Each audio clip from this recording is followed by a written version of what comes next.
try to answer in the teams, whenever we would plan an operation or mission, you guys may have been the same way. It's the two is one is none thing. What's worthy of redundancy?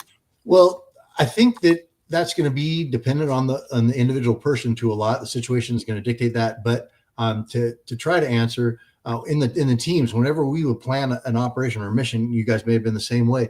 It's the two is one is none thing.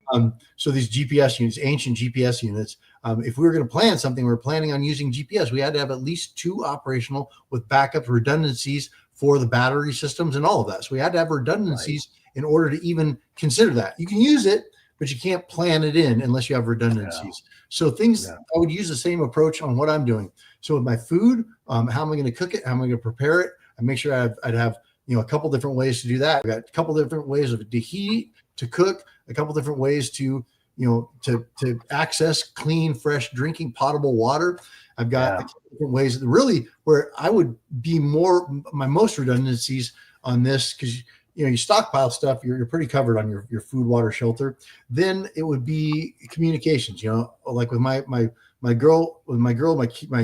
family, I've got primary, secondary, tertiary, emergency.